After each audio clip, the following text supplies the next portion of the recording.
Halo pemirsa, Anda menyaksikan berita nasional terkini bersama saya Restu Wulandari. Pemirsa, kali ini kami akan mengajak Anda untuk mengetahui informasi terkini dari berbagai isu yang terjadi di dalam maupun di luar wilayah Indonesia. Dan berikut informasinya untuk Anda.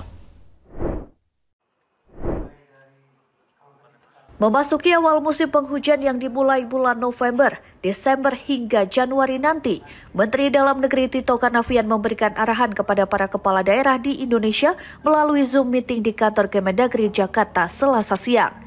Dalam arahannya, Tito menginstruksikan seluruh kepala daerah di Indonesia untuk mengantisipasi bencana hidrometeorologi seperti banjir dan tanah longsor.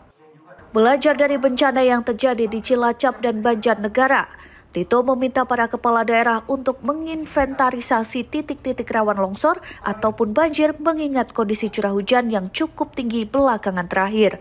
Tadi kita juga memberikan briefing kepada daerah dalam rangka mengantisipasi bencana hidrometeorologi, bencana alam karena curah hujan yang tinggi.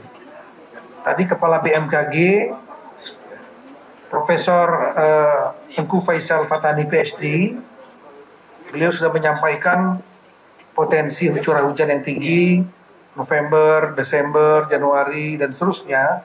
Kalau November, Desember, Januari ini diperkirakan daerah selatan, yaitu mulai dari Bengkulu, Sumatera bagian selatan, Jawa, Bali, NTB, NTT, selatannya Maluku sampai selatannya Papua. Diperkirakan curah hujan tinggi. Nah, yang kami perlu di samping mengingatkan kepada teman-teman di daerah tadi, yang perlu mendapat perhatian khusus adalah Jawa dan Bali. Kenapa? Karena penduduknya besar. Kalau terjadi longsor di tanah kosong nggak apa-apa. Tapi kalau terjadi longsor di daerah pemukiman itu rawan. Oleh karena itulah kita menyampaikan tadi kepada seluruh kepala daerah. Kita tahu bahwa belajar dari bencana yang ada di Cilacap dan di Banjarnegara, longsor, maka semua daerah kita minta untuk melakukan pada daerah inventarisasi titik-titik rawan longsor atau banjir karena curah hujan yang tinggi ini.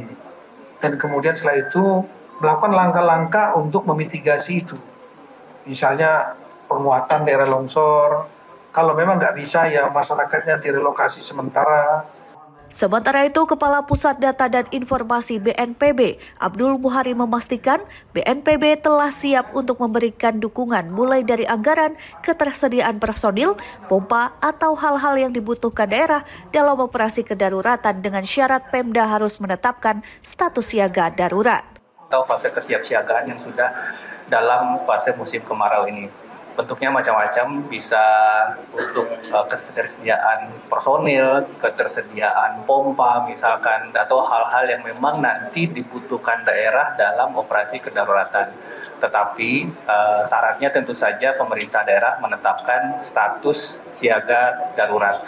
Inilah yang membuka pintu nantinya pemerintah pusat melalui BNPB khususnya bisa menggunakan anggaran dana siap pakai untuk mendukung kesiapsiagaan di daerah.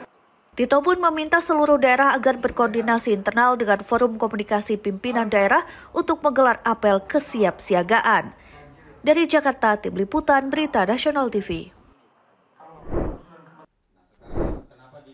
Dalam rapat tersebut, perwakilan pedagang dari Pasar Senen Jakarta, Rifai Silalahi, menyuarakan bahwa usaha thrifting telah digeluti selama puluhan tahun, namun kerap menghadapi ketidakpastian kebijakan.